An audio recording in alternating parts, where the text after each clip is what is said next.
get started. Guys, welcome to, I think we're in module 4 now. Last week, if you were here, I said module 3 was the best. Before that, I said module 2 was the best. And of course, John Scalaro was here, module 1, and that was the best. But this is really the best. We have Dr. Joe Cohen and James Learned here. We're going to be talking about distal femur fractures, and I'll be moderating the session.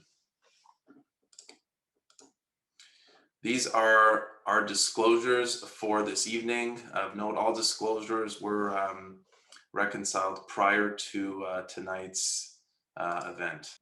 Our agenda tonight, again, we're going to go max 90 minutes because we're very passionate, the three of us. We can get a little bit too involved. We'll continue with my intro, and then James will go over a case. We'll have discussion. Joe Cohen has a bunch of cases that I think have a really good learning points to it. And then we'll talk about some journal articles about biomechanics of distal femur fixation and finish up with a wrap up. Again, we encourage you guys to use the Q&A, ask the questions, and we really look forward to this evening. So at the end of this session, we hope you'll be able to understand how to use a plate to restore alignment, which is really hard to do correctly. And I think we'll see some good examples of how to do it and some subtleties of the plate. Again, how to avoid some of the common malreductions from plate application. We're going to talk a little bit about strain at the fracture site, how to modulate the strain, how to optimize the strain, and how that can help with healings, or how that can actually affect non-union rates. And a little bit about the 2 implant constructs. Just about the relevance, this was a good review article in 2016 that talked about stress modulation of fracture fixation implants, going over material properties, working length, bridge span, locking screws, far cortical locking, this concept of axial dynamization, and so forth, just to generate callus as it pertains to that 2 to 10% strain that late Dr. Perrin talked about. So these are some really, I like these articles. These are some really good articles about motion and what is good motion, how to get a flexible or compliant construct. And really it's up to us how to modulate the fixation. You know, what's too strong, what's too stiff, and how do you get that to heal? So these are some good articles, and at the end there's a really good paper by Will Lack, who talked about modulating strain and transverse motion versus axial motion and bridge span. So I urge you to look at those and just review those topics. I think as it relates to simple fractures, we're pretty good with direct reduction techniques, you know, cleaning fractures, clamping them, anatomics, reduction, and absolute stability. We get primary bone healing. I think we all know that. But I think the art of what we do really comes with these complex fractures, and how do we do this properly, the so-called bridge mode fixation, relative stability, again, working within 2 to 10% strain on the fractures. So how do we allow micro motion? How do we promote callus? How do you maintain alignment? We talked about this before, all components of alignment, and James is going to go over that a little bit in his case, and then again talking about strain and optimizing strain. And again, the questions keep going on and on. So James is going to go over a case about distal femur plating, pitfalls, challenges, and then a recovery of the case. James, thank you very much for being here. I'll stop sharing and go ahead here. Well, thank you so much for having me. Just going to get started up here. Yeah, so this is a distal femur fracture. And so to get everyone sort of involved, I want to have all the participants get ready because we're going to have a little participation here. You don't have to show your face. But this is a 25-year-old male who was in a motorcycle collision. And this is his ER set of knee images. And I just like all the participants just write in the Q&A, just write the first thing you're worried about. 1 word, 2 words. Just look at these images and think about what you're worried about. What does this set of images make you think about?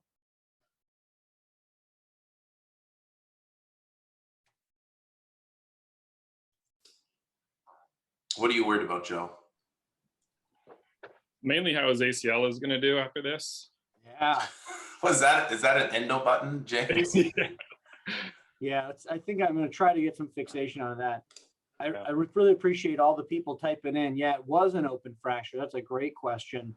We're talking about possible vascular injuries, arterial injury, ligament instability, contamination, polytrauma. Does he have other things going on? These are great things to think about. So, you know, we see these patients in the trauma bay, and we like to focus on their bony injury, and that's going to be important both as orthopedic surgeons, but also to get these patients back to their normal life. But then the question becomes, how do we get them there, and how do we sort of guide them and restore their function? So, you know, we just talked a little bit about simple fractures versus more complex patterns and different kinds of stability. And we've got a supracondylar intercondylar fracture here, the distal femur. And so we're going to be dealing with an extra-articular portion, which you can see is clearly comminuted. And then we've got a less comminuted, but still we have fractures through the intercondylar notch.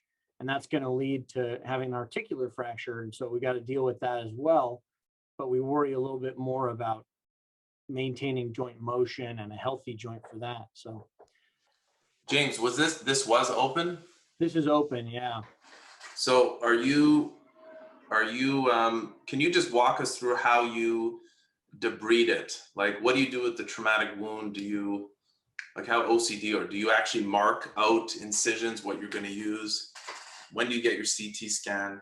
Yeah, so this is the ER imaging. So this is when he comes in presentation, and you get a little bit of just traction x-rays usually to see where things are. But with the femur sticking out through the quadriceps tendon like it is, this was pretty clear to us that he needed an operation in order to clean it out. So in this case, for me, I'm looking at, number one, he's going to the operating room. I think it's unlikely I'm going to put in all of my definitive fixation in that first intervention. So for this one, although not all femur fractures are going to get a staged operation, for me, with an open injury and a bad quad tendon, this is going to get a staged procedure for me.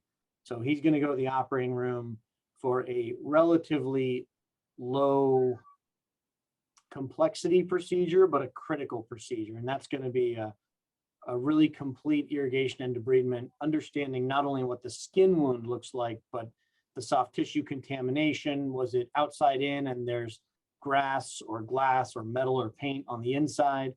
Or was it just a piercing injury of the fracture fragments coming out? And then get him out to length so we can understand if his vasculature is ready to accept the normal length again, if he's got vasospasm or he's got an intimal tear like some people were pointing at in the chat. Give us a lot more information, and then probably a CT scan after a spanning external fixator if the initial thought is X-fix and washout. So regardless of the size of the wound, James, you would plan on staging this to come up with a good plan on how you're going to definitively fix this?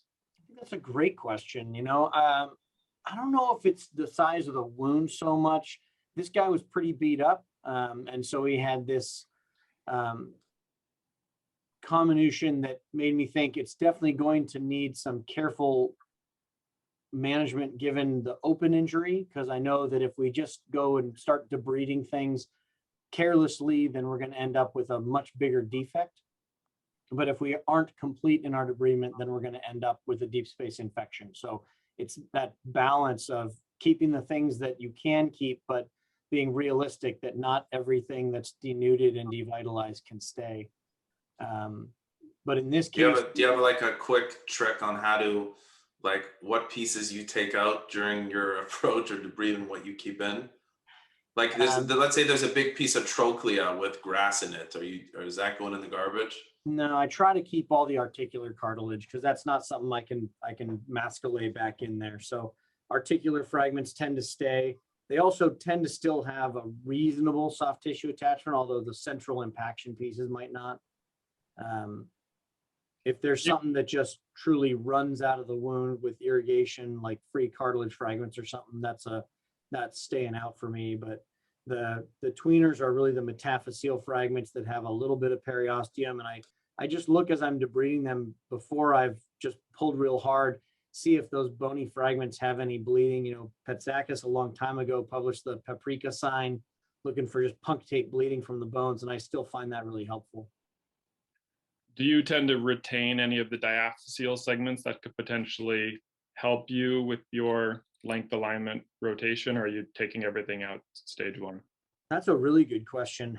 I think there have definitely been times that I've taken them out, and often I regret it.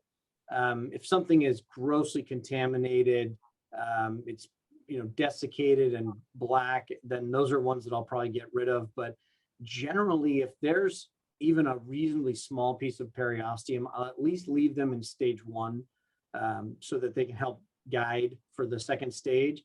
And then we can evaluate how that injury evolves later on as well. You know, a lot of times when we stage something like a plateau or a pilon with a big soft tissue injury, we look to see how that soft tissue injury evolves. And this is the same thing, that the circulation, you might see a piece of bone, you think, well, I don't know if it's going to make it. I'm definitely coming back for stage two. So that's one that I will evaluate again on the next go round to see if I think it can stay. But it's definitely something you can often preserve more than you think. What's been your experience, Mitch, Joe? Yeah, I agree. I tend to, unless there's gross contamination, if there's dirt or grass or something that I know is going to cause a problem, if it's just a inside out wound, I'll tend to leave as much as I can, at least until I've definitively fixed it, and then I can make that decision once I've performed my definitive fixation. I agree with the cartilage comment. Keep all the cartilage. I agree with, distal femur. I think we can, I don't like to use the word get away with, but it's very different in a distal tibia than a distal femur in terms of what we can get away with in terms of leaving contaminated tissue. But like if this was a distal tibia, I would almost on block resection and set him up for some sort of bone defect reconstruction. That to me makes me nervous. Yeah, and we've got a huge, we're distal in the femur, but there's still a pretty good soft tissue envelope, even with a longitudinal wound or transverse wound anteriorly, like this guy, that, you've got more options than you do in the tibia where it's tendons and skin. So. Okay, I want you to move on, but I have one more question. I don't mean to do this. Yeah. And please ask some questions, guys. Otherwise, Joe and I will be talking the whole time. What about open fracture? The condyles are accessible, acute articular reduction, and then spanning X-fix and stage the metaphyseal lesion. Do you ever do that? No, I think that's great. I remember a couple of cases from fellowship seeing some very adept surgeons, performing a little tiny poke hole clamp reduction and then putting in a screw percutaneously. And if that initial reduction is absolutely accurate, it just sets you up for success down the road. But in the same way, any lack of accuracy with those early operations, it's like you're building a whole home on a crooked foundation. So it's not one that I would just throw a couple screws in. It's something where I think your reduction has to be just as accurate, whether you're doing it during the debridement procedure or you're doing it 5 days later. But I have no problems with an early articular. Actually, that just came up 3 days ago. We had a guy come in that was a segmental lower extremity injury, and he had distal femur, proximal tibia, distal tibia. And the same question was like, what if we just reduce the articular surface right now? It's wide open, clean it up, put in some fixation we can get to it today in a way that we might not be able to get to it later. And I think it's a great question, and I like it. I didn't do it in this case, as you'll see, but I do like it as when you have access for a big open wound with the condyles out. So, all right, everyone's probably stared at this x-ray long enough you want to see. So open reduction, internal fixation, segmental distal femur, intercondylar, supracondylar, with a previous ACL reconstruction. At the time this guy came in, just not so long ago, I didn't think I could personally do this well with a nail and independent screws. So for me, this was getting a typical open reduction, internal fixation. And here's my provisional fixation, trying to reconstruct the notch. You can see Wire City trying to get everything to be held while still allowing for positioning of my implant, where I was planning on using a laterally based locking plate construct. And once we get them all back out to length, you can see I've got independent screws to lag some of those pieces together, and then a locking plate to bridge that large comminuted area with the open injury. And this was my final post-op image, or excuse me, intra-op image. And I was pretty happy when we left. You know, it was a pretty bad injury. He had a large transverse wound through the quadricep tendon where the open wound was previously. We did not incorporate that per se, but we used it when it was a part of the, you know, to get access to things, and then through a typical laterally based incision under the vastus lateralis. What I was happy about here is restoring the width of the condyles, not having any narrowing or stenosis of the intercondylar notch, and then getting the flexion close. I don't think it's exactly right. There's a little bit of an angulation up here, but I think overall we restored the anatomy pretty well, and I was pretty happy with this. Mitch, you're an alignment guy. How do you assess your alignment intraoperatively, mainly the coronal alignment? You know what, it's very hard. I always, why am I stuttering? I always seem to, which I think James, you know, is a fireside, got to get fired. I think this looks a little bit valgus. My 99% of my reductions are in valgus, and it drives me insane. So James, this plate, you don't have to name the manufacturer. It has the same 95-degree angle, like it has that first wire you're supposed to do. And you're on mute. And that's supposed to be parallel to the joint line, right? Yes. Yeah, and my colors, sorry, colors are off. If you kind of measure the distance, you know, I'm definitely a little bit longer on the medial side there, so it's definitely in valgus. Okay, so that is going to hurt people's brain. So if they're listening and you don't want to have a brain hurt, don't listen. So, but I think this could be good for at least for me. I'm selfishly wanting, if you're aiming uphill with that wire, or you have a larger gap medially, you're setting up your condyle in valgus. Is that correct? Yes. James? Yes, that's correct.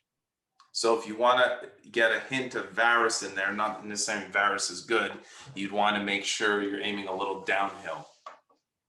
Yeah.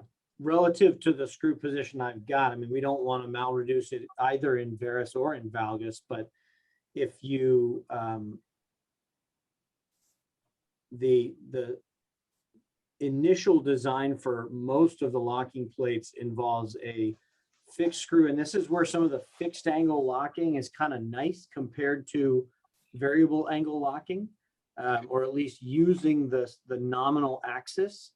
In addition to being a little bit stronger in most of the plates that are available, is that 95-degree screw, the sort of central condylar screw, which is often this guy right here, coming Your across. Your hand is very steady, by the way.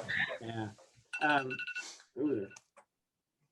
As that screw comes across, that will be parallel to the, if you place it parallel to the joint surface, then that's going to be that 95-degree perfect reduction.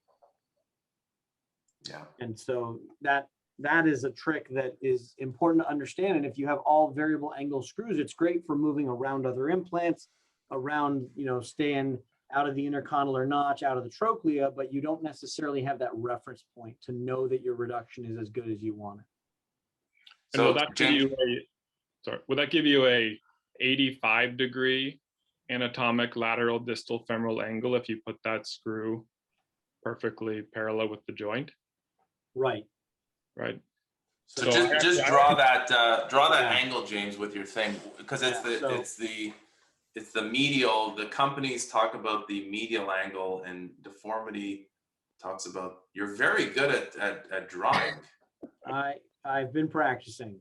And we got some questions, James, and we don't want to get you out of time here. We're doing okay. Okay. So, Yeah, so go this ahead. angle here, the less than 90 degree, the acute angle is the that is the anatomic lateral distal femoral angle, right? The ALDFA, and that runs from the axis of the diaphysis, and the other limb of that angle is going to be off the distal condyles, and so that is 85 degrees because would that be complementary adds up to 180?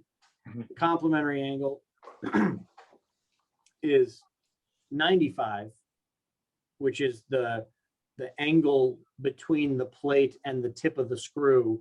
If you take the angle of the plate, so to speak, from where the shaft of the plate and where that screw goes, then that angle transected is 95. So yeah, it's a little, or if you have a typical old plate like this, then 95 is going to be the angle between this across here to this piece. So that's where I started. Do we need to answer some questions? Yeah, hold the show here. Yeah. Okay, so ACL what about was not ACL. intact. His graft was ruptured. How do we avoid medialization of the articular fragment of the femur? Well, I'm still learning, because as you're about to see, I got it. And what I love as well is that you talked, it wasn't lateralization of the shaft, right? As a convention, we just decided we're going to say it's the motion of the distal piece. So the articular surface is medialized by the plate as the plate pulls down to the diaphysis. And that's exactly what I did through a little malreduction and just not using my implants in an intelligent fashion. I think Mike Gardner published a paper, I think just 2 years ago, looking at the fit of all of these pre-contoured distal femoral locking plates. And throughout, I think he looked at all 4 companies, not one of them fit any of the subjects perfectly. They were all under contoured by at least, I think he said 7 to 9 millimeters. Yeah. And so I think if you're not careful, it's very easily to medialize the distal segment just because the plate doesn't fit. There's plate bone mismatch. I got into that. I mean, I almost had the same exact case a couple of years ago, and I did the same exact thing. I thought my alignment was great, and then on my follow-up films, I was medialized because of that. So not so much the position of the plate distally, which is commonly talked about. It's actually just the design of the plate. Yeah. And as I look at the lateral here, I notice my plate is nice and anterior. It might be a little too square, so I may have a rotational problem, but overall it's not sitting back over the epicondyle. It's sitting nice and forward. So I thought this was going to set me up pretty well, but as you can see, as we get into imaging down the road, so now we've got long leg and I've sort of stitched some images together to get more alignment. You can see that number one, definitely have translated the joint medially. So I've got, if you look at the axis of the diaphysis, I'm way over here. So that's my anatomic axis. And then you can basically just see this translation from the medial cortex. You can see how much it's translated over. And that's probably also accentuated with my valgus malreduction. So that it's sort of, they add into each other. But all it takes is a little bit of rotation. You can see that this image on the left is really well lined up with the plate, but the image on the right, the plate's rotated a little bit, and it looks better because it's hiding the deformity better. So I think just making sure that you don't convince yourself that it's better. You also notice that my screws are long here, and so those were symptomatic, and we had to talk with him about those. So. Got to get rid of my drawings here. It's Fireside. We still have some problems.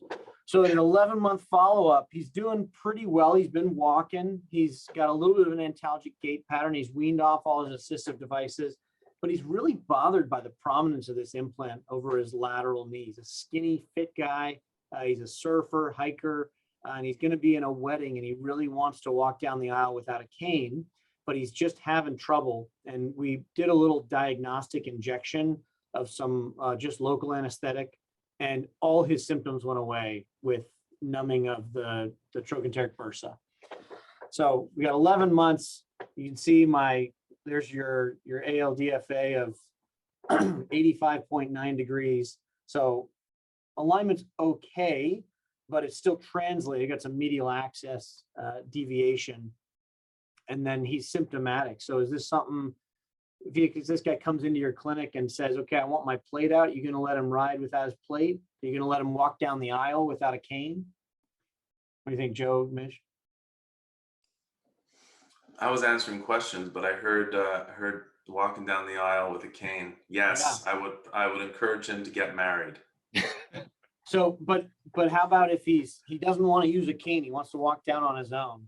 If you take this plate out, with the plate out? Yep, it bothers him so much. All his pain is away. I'd have to look at the imaging a little bit more to make sure it's fully bridged and there's not like spot welds at the periphery. But if it's healed, I wouldn't not let him walk on it. 11 months a little early for hardware removal for this. So for me, I was looking at him, and I was focused on, number one, his symptoms, because it was really impacting his recovery and his rehab because the plate was so symptomatic. So I didn't love the idea of leaving the plate in and waiting another 3, 4, 5, 6 months. I agree with you that 11 months is pretty early to start talking about implant removal, especially in a high energy injury like this with such bad soft tissue injury. Maybe if it was a mid-shaft femur and it was closed, then you put a rod in it and you'd be walking right away and he'd be mostly healed in 3, 4 months. This thing's still kind of petering along, and I think it's definitely somewhat implant dependent. So I was pretty cautious about letting him just start stomping on it if I was going to take the plate out. And then with his symptoms, he didn't want the plate in a day longer. He really wanted it out because he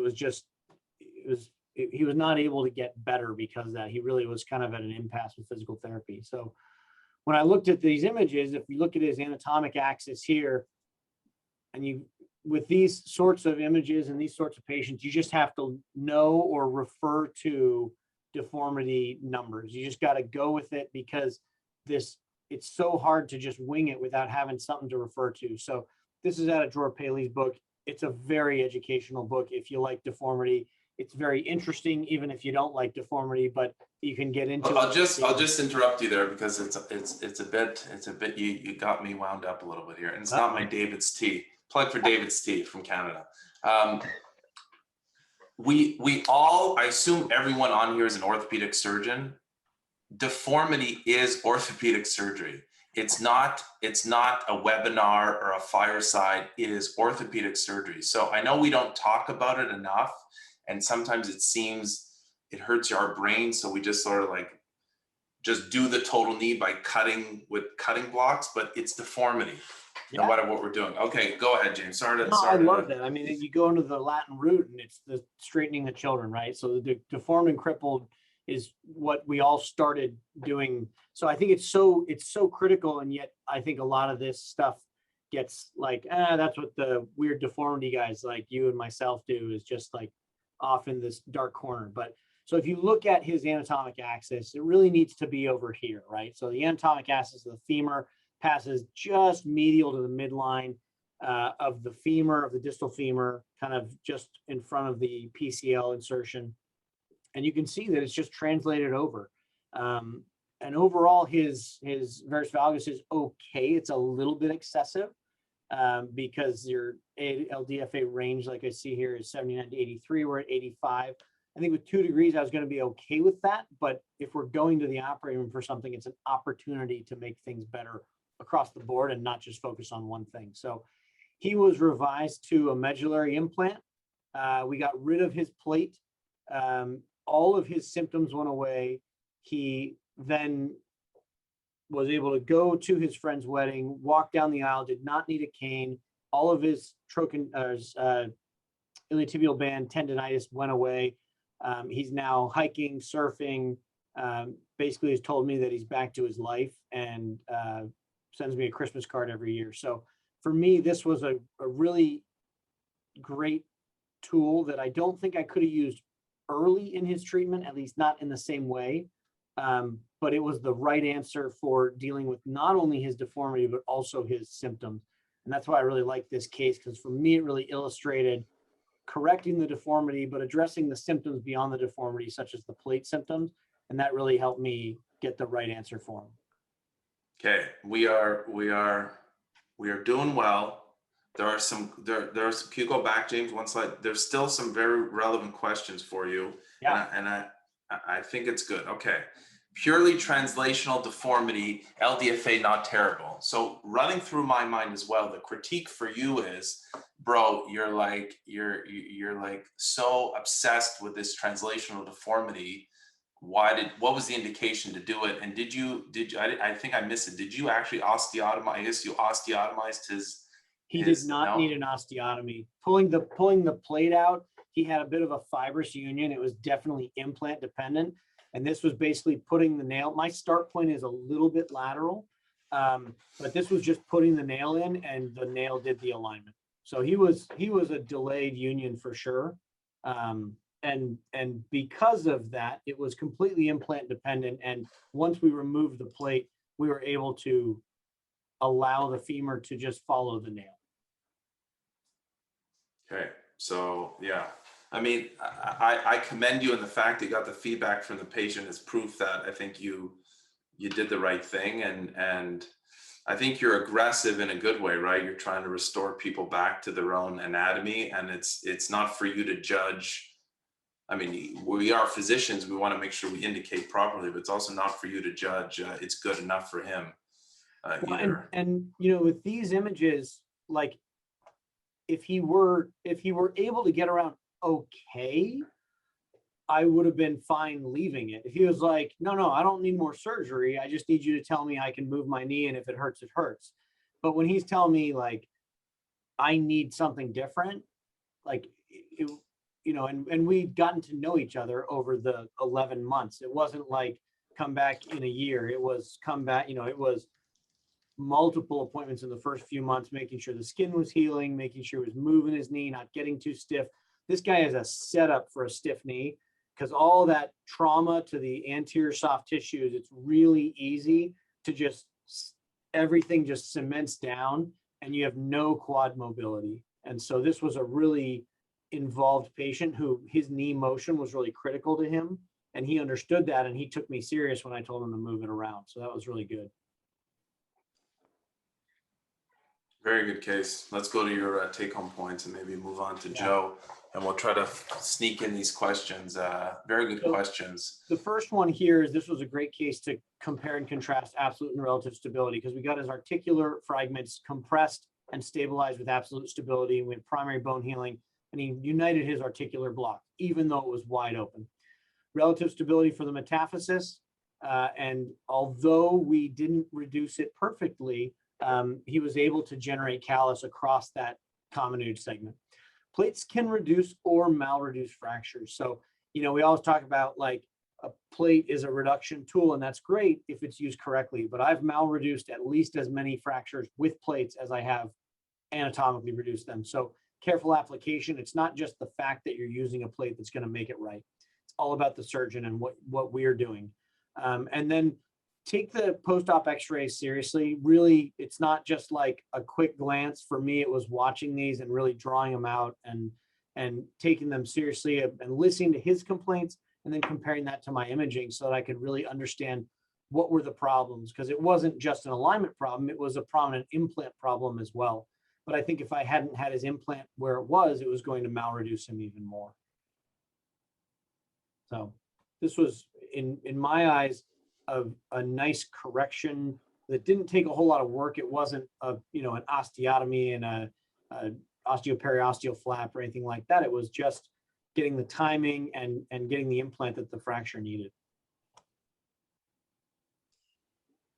Okay, thank you, James. Let's, I'm going to introduce Joe. So that was James.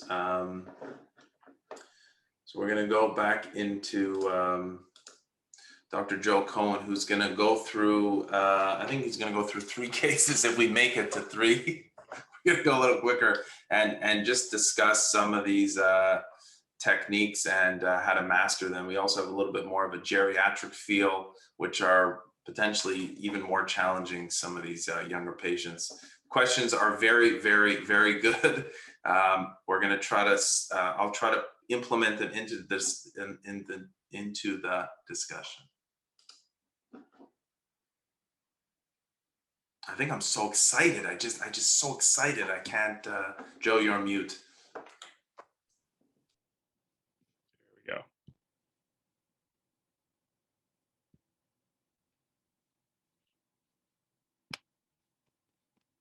Okay, can you see this? No, first time on Zoom. Hold, please. Hold, please.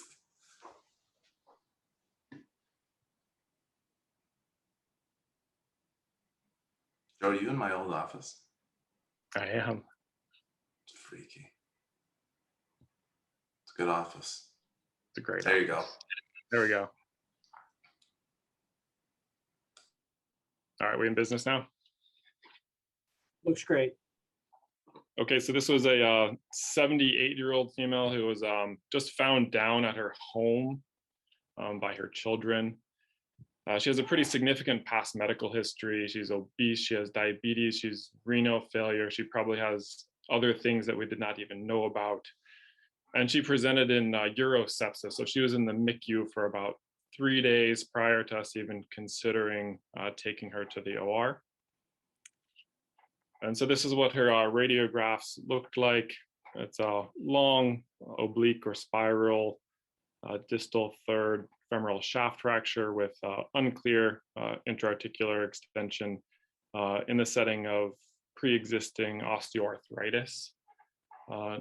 Baseline, she does walk with the use of a cane, so she's not a sedentary person, but she certainly isn't running around.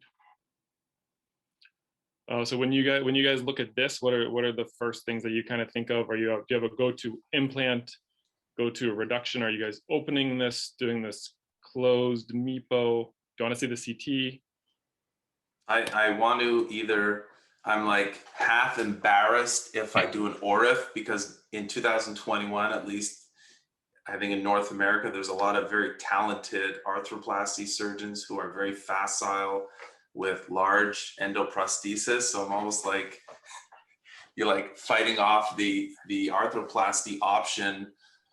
So I'm still looking for an ORIF. I just wanted to say that, non-arthroplasty. And then what you said is like really true. You know, it's a long oblique. You'd want to almost clean clamp and aim for primary stability type option with a plate and screw. But the other option is potentially IM nailing, which I think is just a much better implant in terms of healing. But I wouldn't want to leave it gapped, so I may consider an open clamp IM nail, and of course, depending what the CT scan looks like. James? Oh, arthroplasty? I love this because I really want to use like a cerclage wire. And it's such a dirty tool, but in something like this, a cerclage, a couple of screws and a nail, I think would work really well.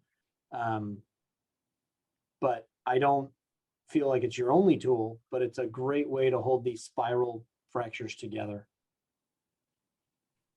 That's great. So I mean, I had a couple thought processes similar to what you guys had. One, I think the interarticular component is simple, so it's not a complex articular injury.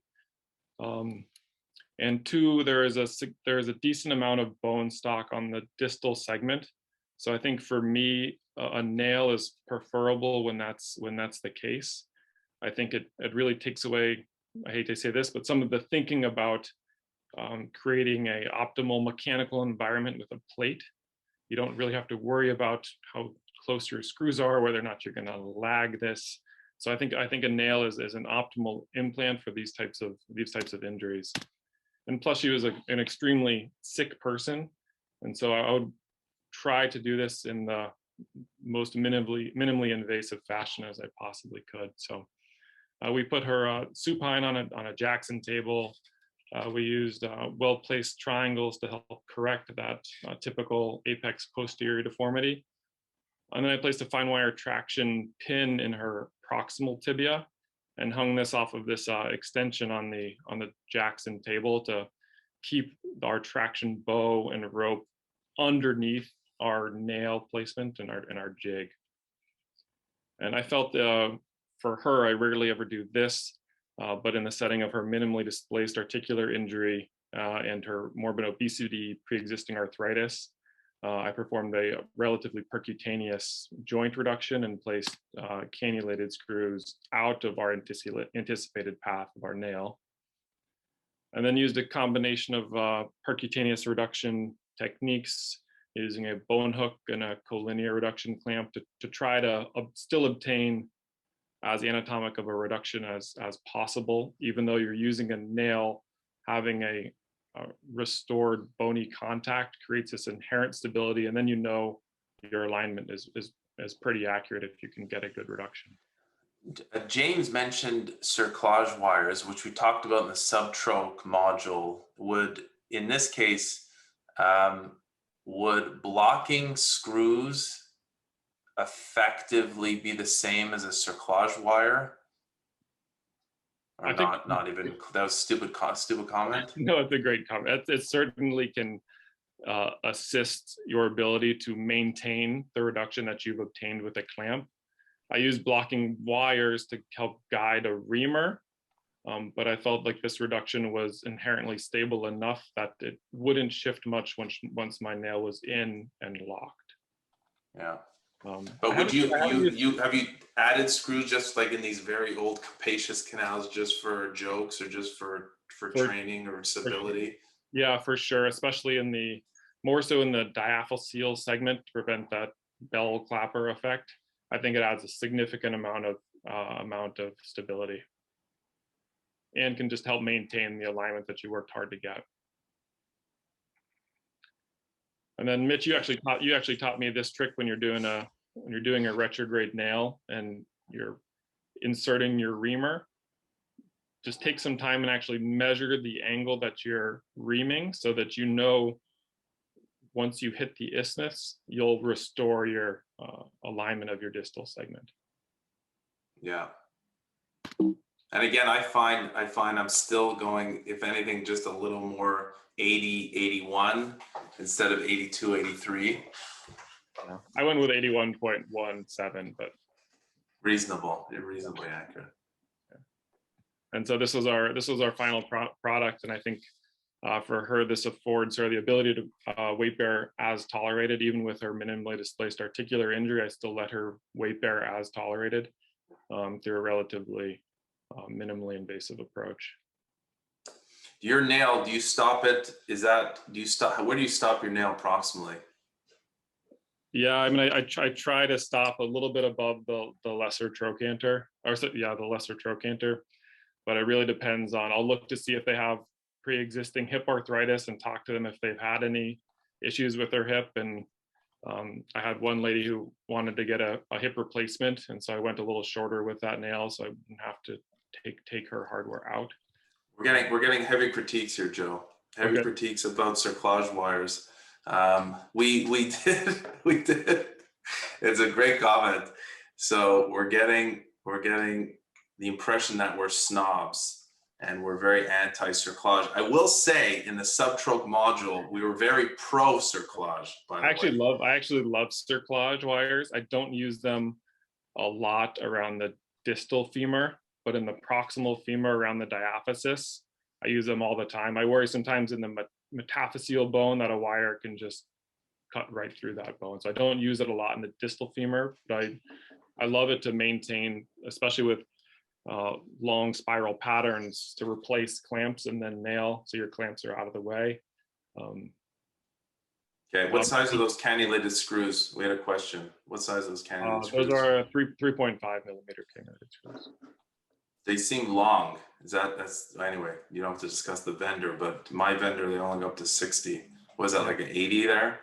Yeah, it's around a 75 to 80. This particular vendor makes them up to like 150, I think. Okay. So we can move on for the sake of time here.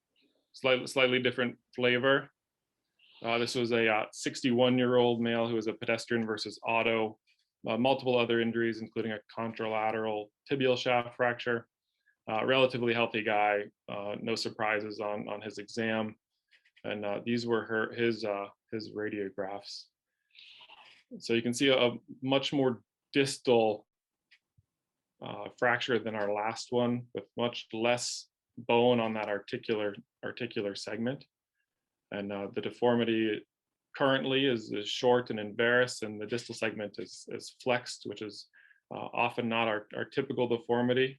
I think this actually may be distal to where the gastroc inserts.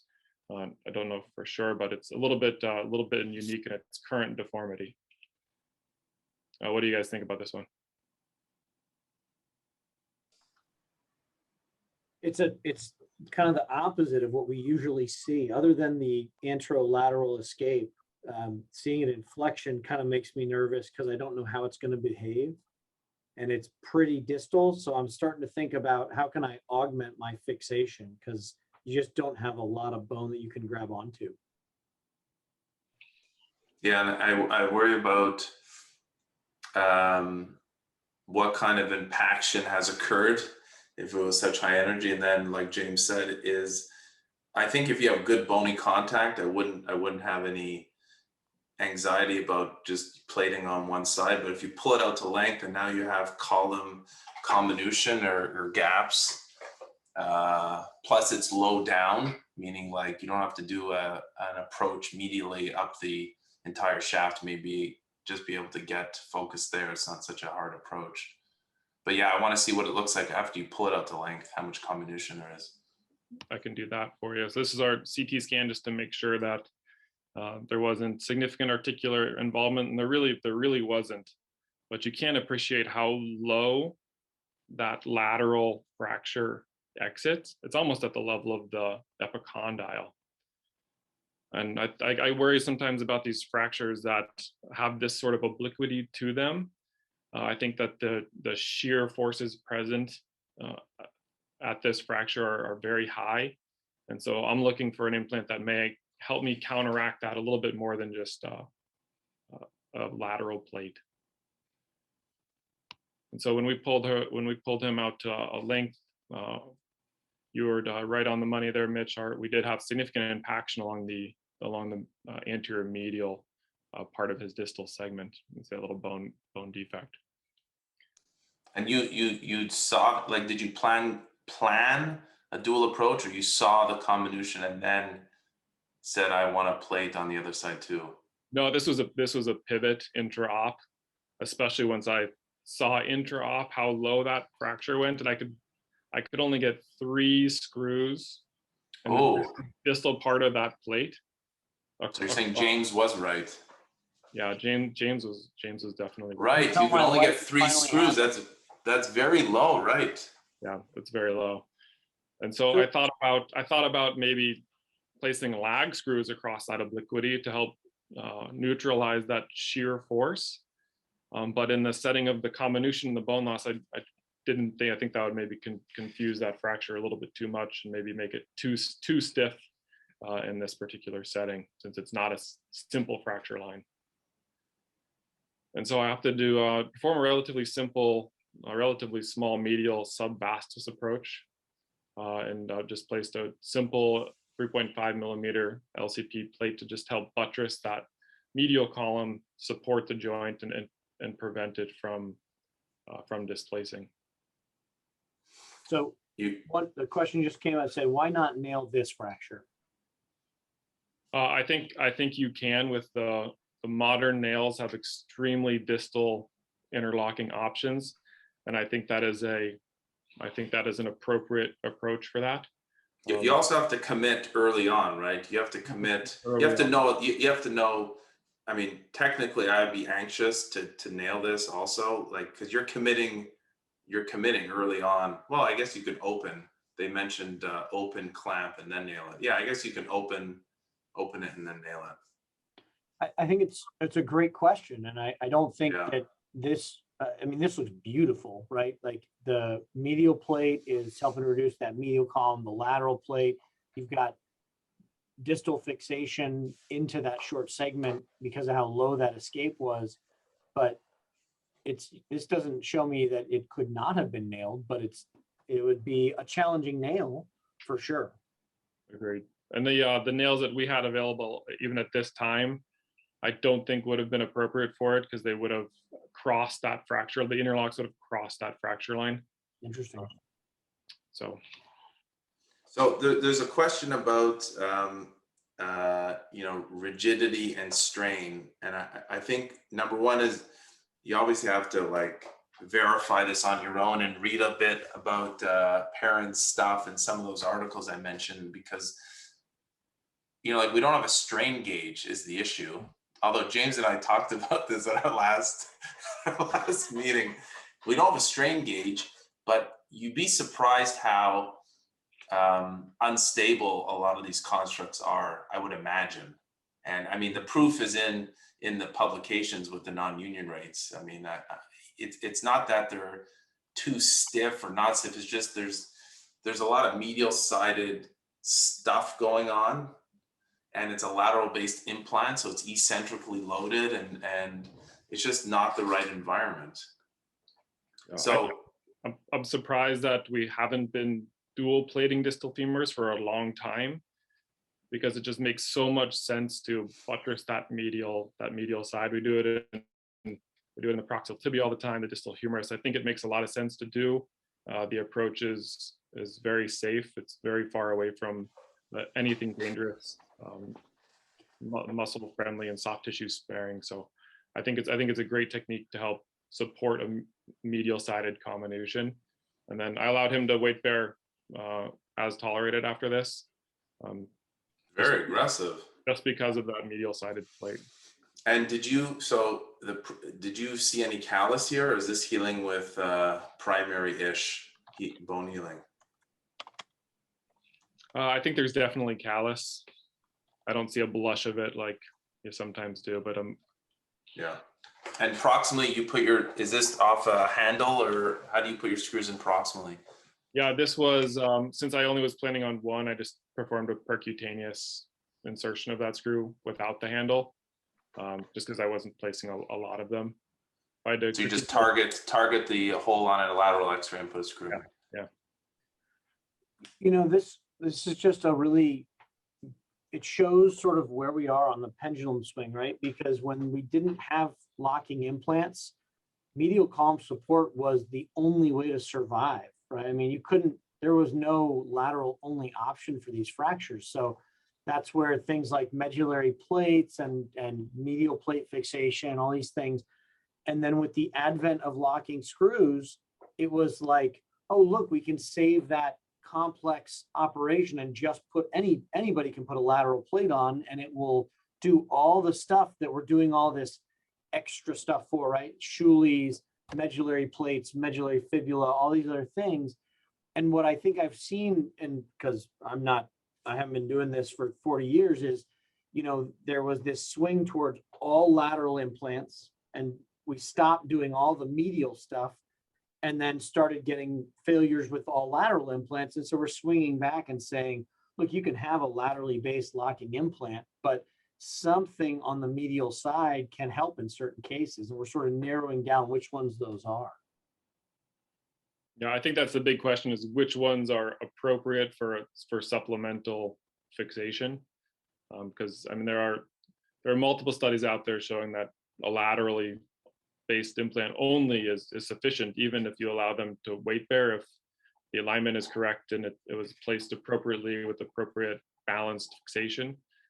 But it really just gives me a little bit more confidence that I will maintain this reduction throughout union process. And the medial plate and screws, those are all cortical or anything locking there? Those are all cortical screws. Yeah. Yeah. There was Now, a question about far cortical locking. Any experience, Joe or James? I don't. I have zero. I don't use that technology. I love the idea. I've used it twice.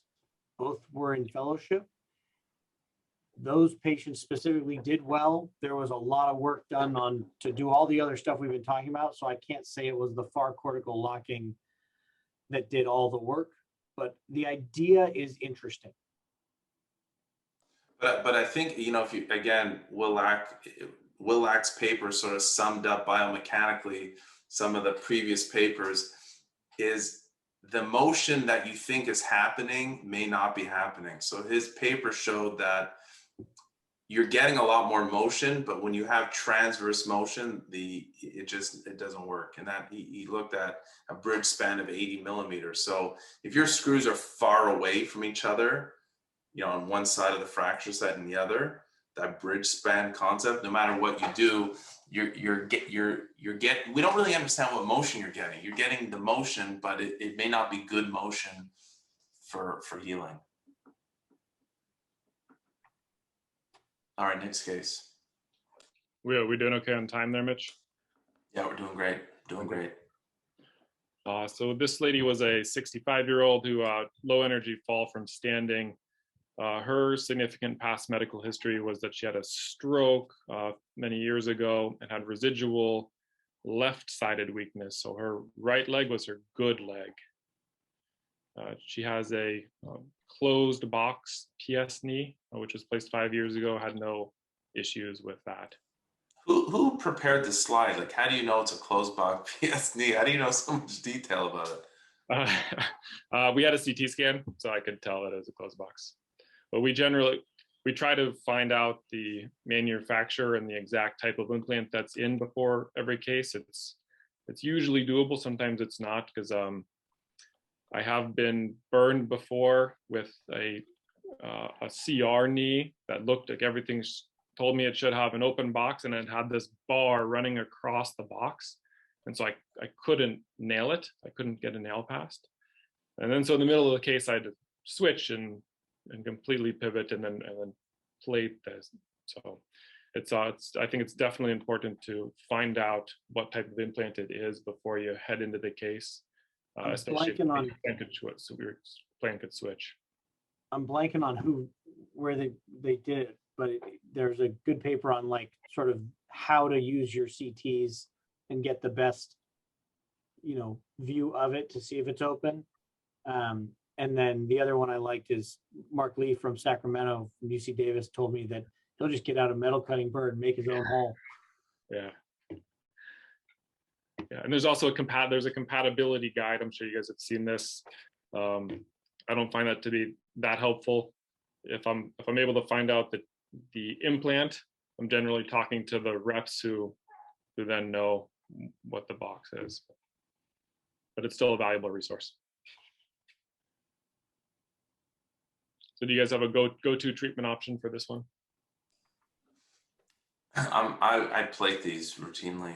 I've yet to do a retrograde nail, although I really want to, because I think it's just a much better implant.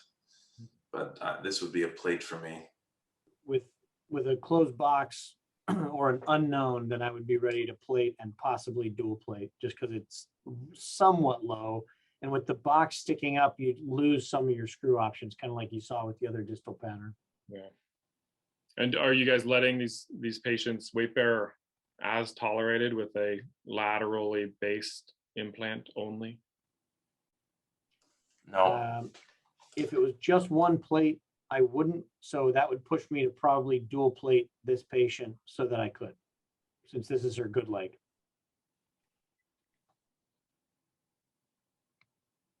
All right, so we did get that CT scan, again, just demonstrating mild combination. So our mode would be bridge plating this injury. And so for this one, I think you can really use your plate as the reduction tool as long as it's appropriately placed on the distal segment.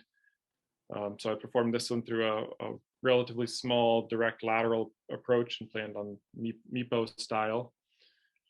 I thought I had my plate appropriately placed in the distal segment, and I still had that medialization of the shaft, so I used that first cortical screw. You can either use that, or the manufacturers make a variety of devices to help you accomplish the same goal. And because I've had an issue with medialization, I'm really careful of taking multiple x-rays as I tighten this screw to make sure I do not medialize that, that distal segment. And if that starts to happen, I'll either just plan on locking fixation in the shaft, or at that point in time, put a plate on the medial side and hope that will prevent that medialization while I tighten that screw down. This one behaved relatively well for us. I feel a little nervous about letting people weight bear as tolerated on a laterally based implant only, especially if there is some comminution. And so given that was her good leg, I really wanted her to get up and put full weight on that as soon as she could. And then, so just again, performed a sub-vastus medial approach with a relatively flexible implant just to support that medial column. One of the comments is that he would personally played it, but arthroplasty colleagues that would consider a distal femur, and I think that's a good thing to bring up. It's definitely something we're seeing more of, but they would have to revise the tibial tray in this case because might not be compatible with a distal femur. You would need a stem and other things, so it's definitely something to consider. But there's a lot that you're buying into, and sometimes we have difficulty getting our arthroplasty colleagues to jump through the hoops like our patients need in the same way. I don't know what your experience is. I personally don't see a huge advantage to doing a distal femoral replacement. If you can allow them to weight bear as tolerated with a very high union rate, probably somewhere within the 90% union rate, I just don't see the advantage, and I see a significant downside to doing a mega prosthesis in the distal femur. So our institution is very aggressive about not letting our arthroplasty colleagues perform distal femoral replacements. We push to fix them all. There are only very few instances where the prosthesis is loose already, or there really is no bone on that distal segment, but it has to be very distal for us to hand it over to the arthroplasty colleagues.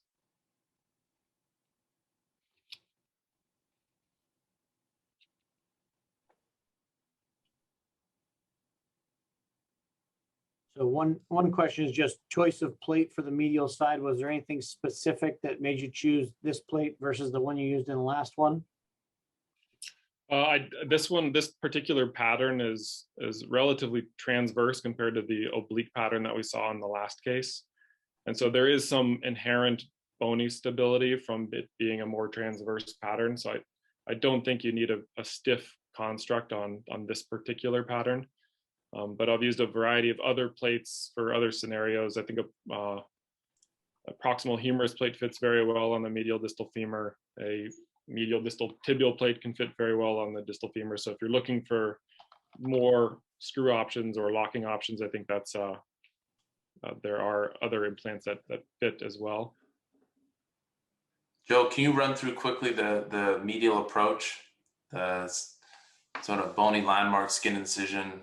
Sure. It depends on how distal you need to put your plate on, but in general, I'm feeling the medial epicondyle and then the center of the shaft. And if sometimes there's a lot of soft tissue so you cannot actually feel the femoral shaft, and I'll mark out that center of the shaft on a lateral x-ray. And then I'll go through skin and sub-Q until you get to that fascia of the vastus medialis, and then you incise the fascia, elevate the fascia from the undersurface of it, and then you're essentially at the distal femur. So it's a very simple approach, and it spares the extensor mechanism. So that's my preferred way to do it. I think it's also appropriate to do this through an anterior incision, and you can place 2 implants through an anterior incision. But I think that it violates the extensor mechanism a little bit too much for me, and I think my preferred way is to do it this way.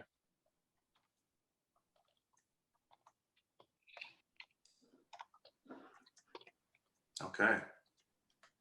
James is typing away there. Sorry. Good questions about changing management. If you find intraoperative components loose, I would say probably depends on where you're going and where you're working, but potentially this is something that you would want to revise at the same time, and you could either revise it or switch to a distal femur if you felt that it was loose, or what I've done mostly with logistics and often with patient and insurance issues is trying, depending on if it's not completely falling apart, then you can try to get the fracture united and then revise the knee. And that will involve potentially staying down at a level of like a constrained condylar knee instead of going up to a distal femur replacement.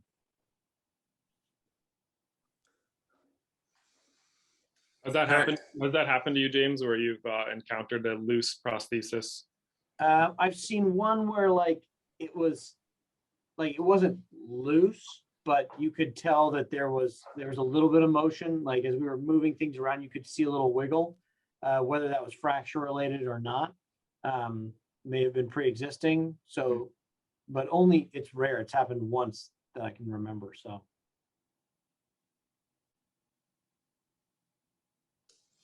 All right. Well, the fireside is not a fireside unless we have a little sprinkle of evidence-based medicine. So Joe's going to review quickly some of these concepts to hit home, and then we'll have one slide of take-home messages, and that should be it. All right, Joe, go ahead. Sure. So this was an article out of Journal of Orthopedics just a few years ago, really looking at this dual plate concept.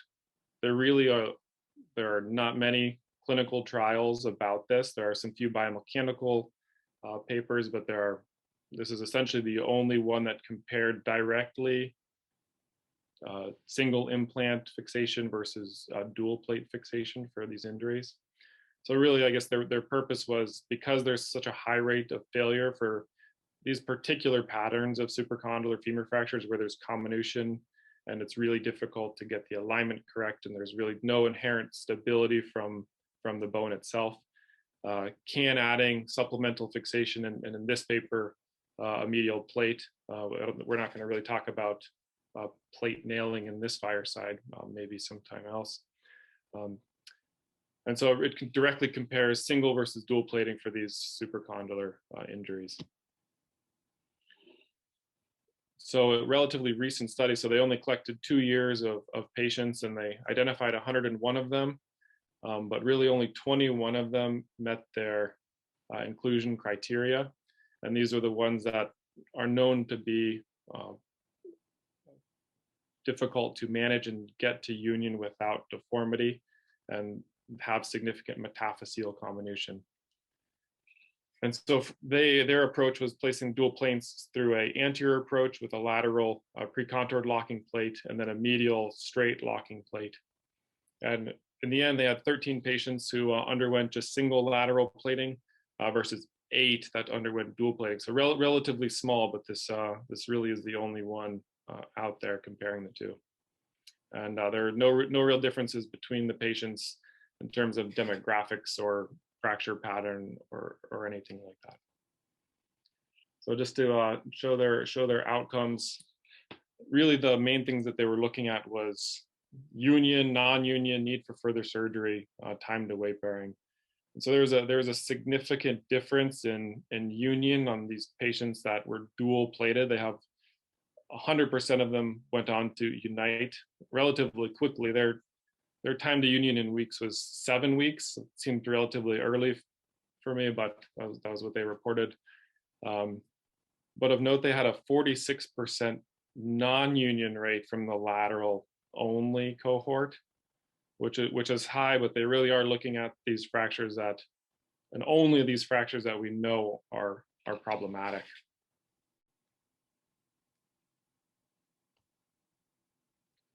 And so I think the strengths of this paper, one, it's the only one out there. So kudos to them for starting this process.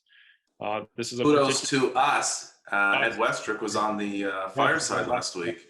Should have had him back here. Yeah. But they studied this particularly challenging fracture with similar patient characteristics. They were directly compared, but they did have fairly small numbers in this. So this is by no means level 1 evidence, but it does show benefit in this particular cohort. So we really need more data on this. We need cost analysis data to see if it's worth it to put a plate on every single one of these patients on the medial side, if the number needed to treat would be appropriate. There is relatively low complication rates when we actually do plate on the medial side. So there seems to be very, very little downside to doing it, except for cost, added surgical time. And then I think there's an increased demand for weight bearing as tolerated after surgery for especially the geriatric patients. Anything that we can do to make them confidently weight bear as tolerated, I think we should look into doing, especially in the setting of their poor bone quality and osteoporosis. So whether that's just letting them walk on a single implant, which there's some recent articles, I think Charlie Leader had one out of Indiana. They let everybody weight bear on a single implant and they had no difference in complication rates. There's a relatively large series out of the UK. They allow everyone to weight bear on a laterally based plate, and their complication rate was very low, and they attributed that to appropriate strain at the fracture site. So their minimum plate length was a 12 hole with appropriately placed screws.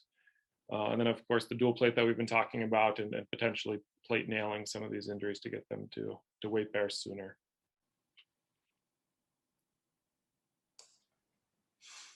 Very interesting. I mean, you can talk for like a long time about this stuff, and like you said, we didn't even talk about nail plate constructs, which are very interesting. We didn't talk about non-unions and revision, what implant we would use, although James' case was really good because, someone said, well, bro, why wouldn't you just nail it at the beginning? And I think some of these, like Ed published here, if you have highly comminuted fractures, it may take you 2 surgeries to get it right. If you dual plate it, it seems like you won't, but for James' case, it took him an extra step, and he was quite aggressive in getting the episode of care done within 12 months. But I just think some of these fractures, like, it's okay. It may take, 1 or 2 times to just get us forward and get it done properly, as opposed to just letting it, fail catastrophically and then revise it to an arthroplasty if that's what what you wanted to do from the beginning. Yeah, I think, sort of the dual implant and whether they need to, how they interact, it's so much of it in its infancy as far as the real science behind it. What I like about dual plates is all of the kind of tweaking that you can do, and it's a reduction tool as much as it is a stabilization tool. And like you said, the exposure you're scared at first because it's just not an area we make incisions very often, but it's really quite straightforward. And the plates always look funny because of the trapezoidal shape of the distal femur, it sits kind of anteromedially. At least it kind of defaults to that unless you really get it further back. But they're really powerful in not only stability, but just in helping us reduce things and maintain reductions, provisional implants. I've gone to doing dual plates or dual implants so much more now. Okay, we have a good question here. It's like the summary question. So it seems as though there's a lot of uncertainty regarding the etiology of non-union and distal femur fractures. So again, is there too much motion, not enough motion? Where is the current literature pointing? Is it suggesting there's too much motion? How does that interplay with earlier weight bearing and rigidity? I mean, I think part of it is there's a lot of terms that we use interchangeably that we may not be using accurately. That could be part of it. Listen, for me, I don't have an engineering background. I didn't do biomedical engineering. I don't really know what's happening at the fracture site. But it's a great point that like we just always say like motion and we say, relative stability, but which way is it moving? Is it axial and translational? Is it axial or is it transverse? Is it torsion? Like what exactly is going to happen? If it's a lateral implant, is it bending? So it's you're seeing very little of that motion under the implant, but at the far side, at the medial side, you're seeing a whole lot more. Like they're great questions. And the issue is the sort of the binary, like they got a lateral implant or not, is so different than how each lateral implant is applied. I think Joe, one of the guys commented even that I think diaphyseal screws in your hospital must cost $10,000 because you used, in those 5 cases, you used 10 total. Like I loved it because it showed that you don't need 12 diaphyseal screws. You need distal screws where we have short segments, a lot of forces on them. But for the diaphyseal screws, you used 2 or 3 or 4 at most.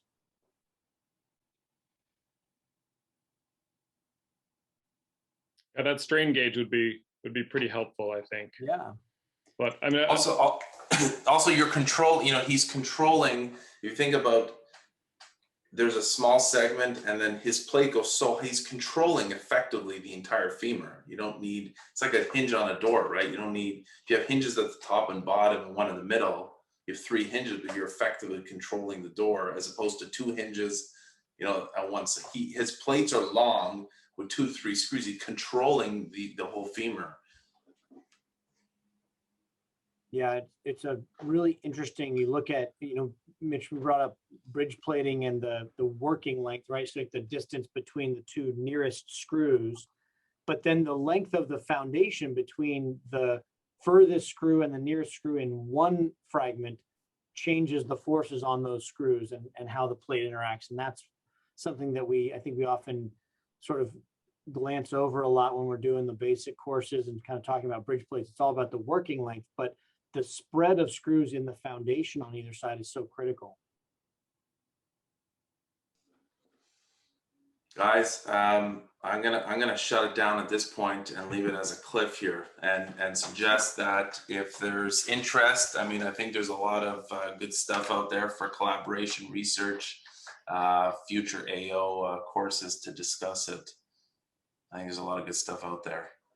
Yeah, this reminded me a lot of what we would talk about at like the solutions course that is sort of defunct right now, but it's these, the simple ones are simple and we can figure those out in a webinar, but really talking through the more complex ones, you see that even the people publishing the biggest series are still like, we don't know yet, we're still working on it. So, Gardner's still working on, I remember he was showing me a paper they published where they had gauges and things, so it's great. All right, guys, the link to this recording will be sent out through Zoom 24 hours after the conclusion of the webinar. We have an amazing YouTube channel. There's some very good content there, and we actually have a lot of traffic. So in summary, longitudinal motion promotes callus. I think we agree to that. Transverse motion or shear inhibits callus. Achieving the right kind of motion is hard to get right. And relative stability may not be suitable for simple fracture patterns. And then like that last person's question, it was anonymous attendee, patient weight, weight-bearing status, bone density, this compliance of your construct, fracture gap, what kind of dynamization can you obtain with your construct? Upcoming sessions, May 25th, distal radius, proximal humerus. These are very, very good firesides. Transolecranon, distal humerus, terrible triads, tibial plateau, shaft, and then we'll finish off with atypical ankle injuries. Guys, thank you very much. Please stay for the, there's gonna be a questionnaire coming out now. Thank you guys, Joe and James, very much. Thanks everyone for your questions. Thanks.